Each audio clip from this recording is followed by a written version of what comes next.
చేసిన రమణ శాస్త్రంలో మనం చెక్ చేసినా కూడా పంచమ స్థానమే చూపిస్తుంది. పూర్వస్థానం మీ తమ్ముడు కావాలన్నా ఇతనికి, మీకు తమ్ముడు? నాకు తమ్ముడు సార్.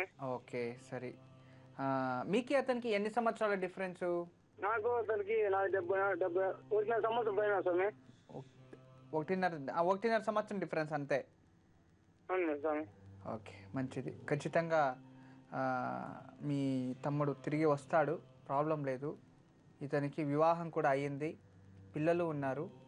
మీ ఇంటికి దక్షిణం వైపు, అంటే దాదాపు దక్షిణం అంటే మనకి బెంగళూరు వస్తుంది, చెన్నై వస్తుంది. ఇతను తమిళనాడు దాదాపున ఉంటాడు కన్ఫర్మ్ 100%. కానీ అతను మీ తకు రావాలి అని ప్రయత్నిస్తున్నాడు. ఏదో ఒక ప్రాబ్లం రావడానికి ట్రై చేస్తే ఫ్యామిలీ అన్నీ తీసుకొని రావాలి అనుకున్నాడు. తీసుకున్నాడు, ఏదో ఒక ప్రాబ్లం అతను క్రియేట్ అవుతూ ఉంటుంది, డబ్బులు రాకపోవడమో లేదా ఇంకొక ప్రాబ్లం ఇలా. కానీ మిమ్మల్ని అన్నీ గుర్తుపెట్టుకున్నాడు, మంచిగానే ఉన్నాడు, ప్రాణాలతోనే ఉన్నాడు, ఏం ప్రాబ్లం లేదు. అయితే ఇతని జన్మజాతకం ప్రకారం ఇల్లు విడిచి వెళ్ళిన తర్వాత 18 సంవత్సరాలకి ఇంటికి వస్తాడు అని, అంటే దాదాపు 17 సంవత్సరాలు అయింది, అంటే ఇంకా 1 సంవత్సరం టైం ఉంది అని.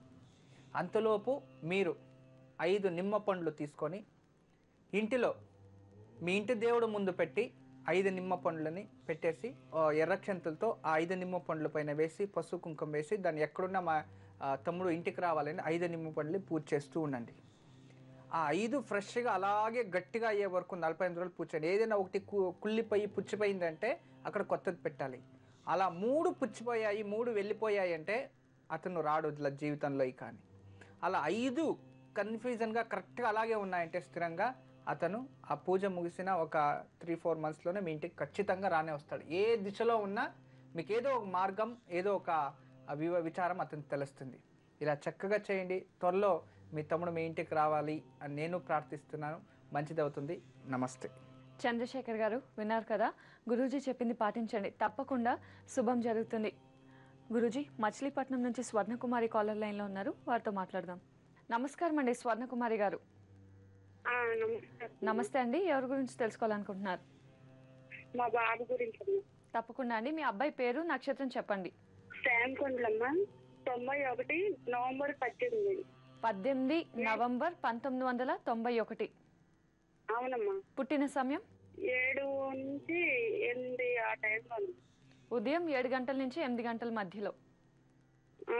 అవును. సరేనండి స్వర్ణకుమారి గారు, మాట్లాడండి గురూజీతో. నమస్కారం తల్లి. నమస్కారం స్వామి. ఎప్పటి నుంచో ఎదురు చూస్తున్నా స్వామి. మంచి తల్లి. ఏం చదువుకున్నాడు కొడుకు? ఇంటర్మీడియట్ చదివి మధ్యలో ఆపేస్తాడు అయ్యా. వాళ్ళ నాన్నగారు పోయాడు, చదివించలేక మానిపించేస్తాను. సరే తల్లి, సరే ఏదో మానిపించేసావు.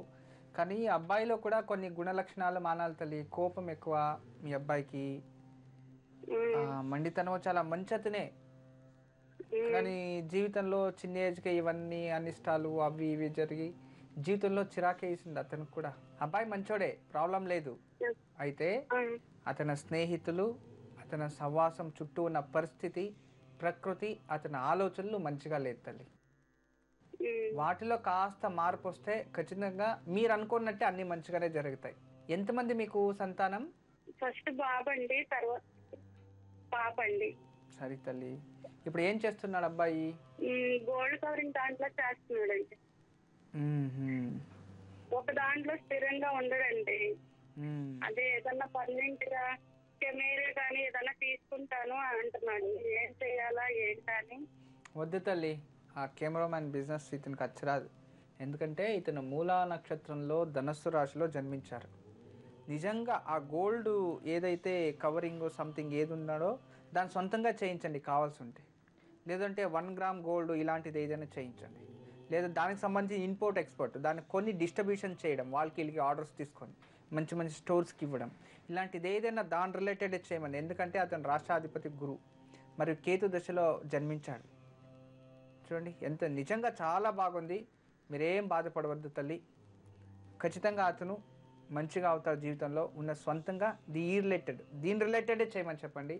అయితే కెమెరా కానీ లేదా వీడియో ఫిల్మ్ ఇలాంటి రిలేటెడ్ దానికి శని బుధుడు చాలా బాగుండాలి. దానివల్ల ఇతనికి బాగలేదు కాబట్టి అది గురువుకి శత్రుత్వం కాబట్టి అందులో పేరు చేయలేడు, మంచిగా గొప్పగా అవ్వలేడు. ఇదైతే ఖచ్చితంగా మంచిది. తర్వాత ప్రతి గురువారం గురువు దేవాలయంలో నెయ్యి దీపం వెలిగించమని చెప్పండి. ప్రతి ఆదివారం ఉదయాన్నే లేచి స్నానం చేసి ఆదిత్య హృదయం చదివి గోధుమలు కాస్త నానబెట్టి గోమాతకు తినబెట్టిన తర్వాత విష్ణు దేవాలయం లక్ష్మీ వెంకటేశ్వర లక్ష్మీనారాయణ దేవాలయంలో వెళ్ళి ఒక ప్రమిదలో నెయ్యి దీపం వెలిగించమని చెప్పండి. ఇంత చక్కగా చేసిందైతే ఖచ్చితంగా మీ అబ్బాయి జీవితంలో చాలా మార్పు వస్తుంది, మంచిదవుతుంది తల్లి. ఎప్పుడు మా ఆశీస్సులు ఉంటాయమ్మా. నమస్తే. స్వర్ణకుమారి గారు విన్నారు కదా, గురూజీ చెప్పింది పాటించండి, తప్పకుండా మంచి జరుగుతుంది.